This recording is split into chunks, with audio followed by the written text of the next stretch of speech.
Jacob Rees-Mogg.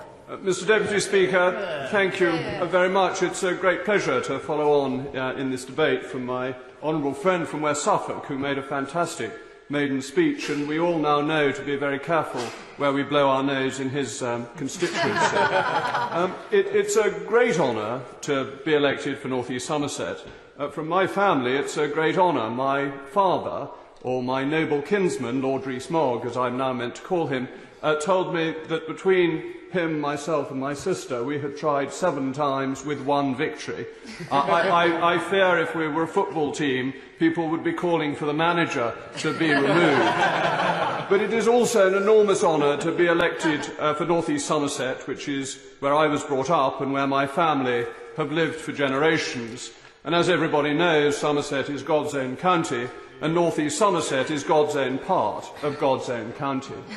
I inherit the seat from 2 very distinguished gentlemen, from the honourable member, my honourable friend from Bath, who I'm very glad is now my honourable friend, because I discovered when canvassing that a lot of people unaware of boundary changes were still intending to vote for him.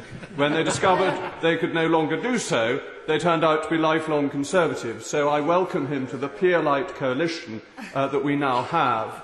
The main part of the constituency was the old Wansdyke seat, inherited from Mr Dan Norris, a most distinguished member of the Labour benches and a parliamentary private secretary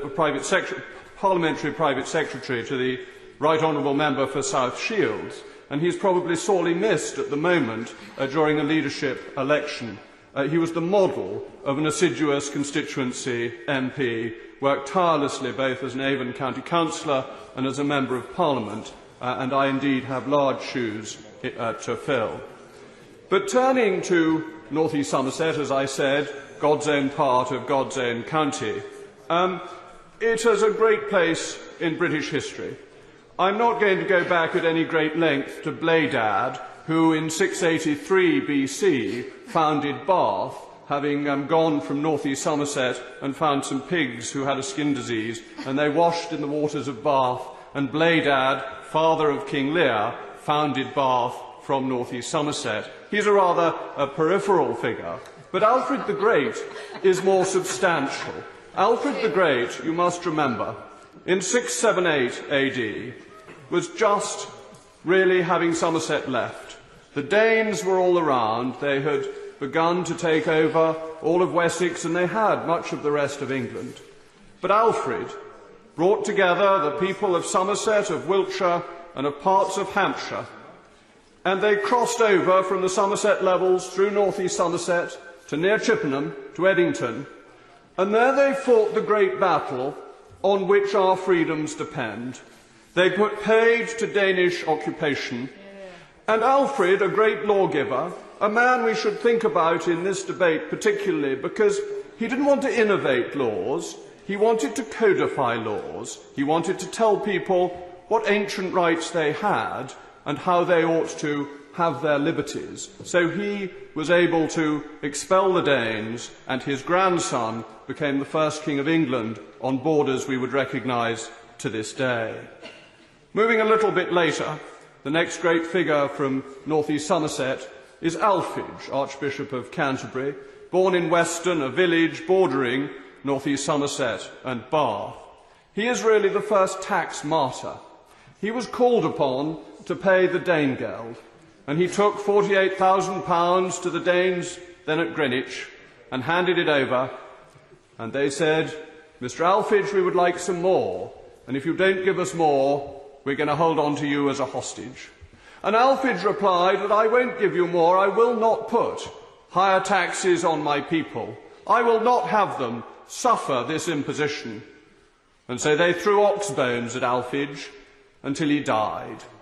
Now I hope that people won't find it necessary to throw ox bones at me, but I think as another representative from North East Somerset, I will stand constantly for low taxation.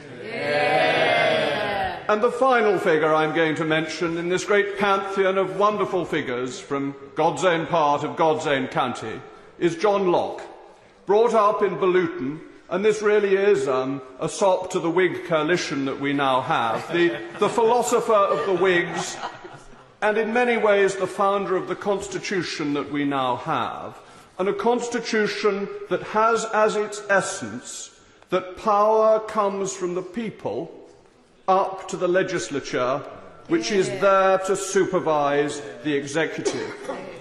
You will all know that the argument at the time was about the divine right of kings, and some may now think we have another form of divine right of the executive.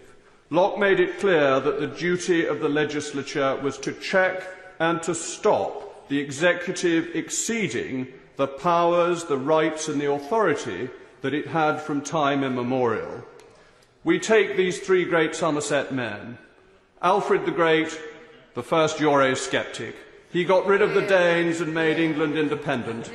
Alfred, the low-tax martyr, and John Locke for the legislature for the people against the executive. However long I represent North East Somerset for, I will take these three as my great heroes and hope to model my political words on their thoughts. Mr. Deputy Speaker, thank you very much. Mr. Tom Harris. Thank you, Mr. Deputy Speaker. I'm not sure I'm up to the task of following such an eloquent and entertaining and, frankly, self-assured maiden speech as the one from the honourable gentleman. Not since the days of Boris Johnson in this chamber have we been treated to such a colourful and imaginative and very evocative retelling of our history, and I have to say to the honourable gentleman that he will do extremely well in this chamber, I have absolutely no doubt, and extremely well on his own government's front bench at some point soon, and I'm sure that if he holds on to his seat long enough after the next general election, he'll make an excellent addition to the shadow cabinet.